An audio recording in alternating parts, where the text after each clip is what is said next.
Hello everyone. In this video, I will explain the focus data and nursing intervention for patients with delusions or Waham, including the intervention for both the patient and the family. First of all, let me introduce myself. My name is Vika Rahmadanti. So let's get to the material. Okay, what is a delusion? So, a delusion is a strong and false belief that is not consistent with reality. The patient continues to believe in this idea even when there is evidence that it is not true. For example, a patient may believe that other people are spying on them, or they have special powers, or that someone wants to harm them. Next is focus data of patient with delusions. The first part is focus data. We collect both subjective and objective data. For subjective data, the patient may say that they believe something that is not based on reality. The patient may also report feeling afraid, suspicious, or being followed by other people. They might say things such as, "Oh no, someone is following me, someone is watching me," or "I have a special ability that other people do not have. I can fly, I can disappear," something like that. The patient might also have difficulty accepting other people's opinions and may insist that their belief is true. And next is for objective data. We observe that the patient appears suspicious, talk about delusional belief repeatedly, avoid or watches other people, and has difficulty maintaining appropriate social interaction. We also assess the patient behavior, emotional response, and ability to distinguish between reality and the delusional belief. Next is several types of delusion. This delusion include persecutory delusion, where the patient believes that someone is trying to harm or follow them.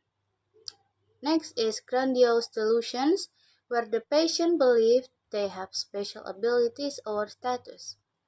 Next is somatic delusion, which is involving false beliefs about the body. Next is religious delusion, nihilistic delusion, and other types depending on the patient condition. The main goal of nursing care is to help the patient recognize reality, reduce the impact of the delusion, improve medication adherence, fulfill their basic needs, and gradually develop appropriate abilities and activities. Is intervention for the patient. So, there are four main SP or strategi pelaksanaan for the patient. SP1 is identify the delusion and orient the patient to reality. The first step is to build a trusting therapeutic relationship with the patient. The nurse should communicate calmly, consistently, and without judging the patient. We should identify the content of the delusion, how often it occurs, and how it affects the patient's feelings and behavior. However, we should not directly argue with or support with the delusion.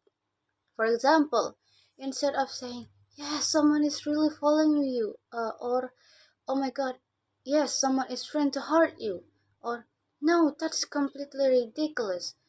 Instead, we can say, "I understand that you believe someone is following you. I do not experience it the same way, but I can see that this situation makes you feel afraid." After that, we can help the patient focus on reality and on things that can be observed directly. Then, SP2, encourage regular medication. The second intervention focuses on medication adherence.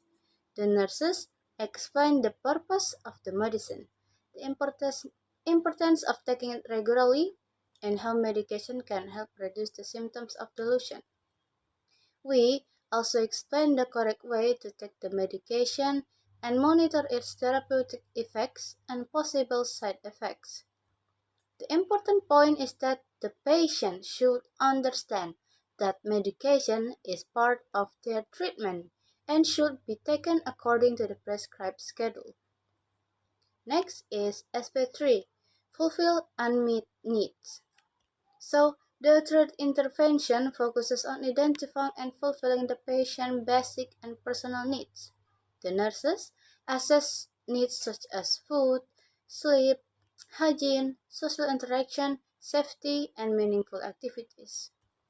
For example, the nurse can help the patient choose a daily activity that is safe and appropriate, such as cleaning their room, doing their hobby like drawing, or maybe just playing mini games or interacting with others. Next is SP4, develop positive abilities. The fourth intervention is to help the patient identify and develop their positive abilities. The nurse identifies activities that the patient can perform well and encourage them to use these abilities in daily life. For example, the patient may have an interest in drawing, music, gardening, or other activities. These activities can help increase the patient confidence, improve their daily functioning, and redirect their attention toward reality-based activities. Next is intervention for the family. Family involvement is also important because the family can support their patient during treatment and after discharge. There are also four main SPs for the family. SP1 is help the family recognize the problem. First, the nurse educates the family about what delusion are, their signs and symptoms, and how delusion can affect the patient behavior. The family should understand that the patient's statements are symptoms of a mental health condition rather than simply intentional behavior. Then SP2 is teach the family how to communicate with the patient. So the family learns how to communicate therapeutically. Okay. The family should remain calm, avoid arguing about the patient belief, and avoid reinforcing the delusion. Instead, they can acknowledge the patient's feelings and redirect the conversation toward reality or another positive activity. Then aspect 3, help the family support treatment. The family is taught how to support the patient treatment. This includes helping the patient follow the medication schedules, recognizing possible side effects, encouraging healthy daily activities, and monitoring changes in the patient condition. The family should also understand the importance of continuing treatment according to the healthcare professional's recommendation. And the last is SP4. It encourages the family to support independence. Finally, the family should encourage the patient to use their abilities and participate in daily activities. The family should provide support without doing everything the patient. Okay? Without doing everything for the patient, but they still and should support for the patient. The goal is to help the patient become more independent while still receiving appropriate support from the family.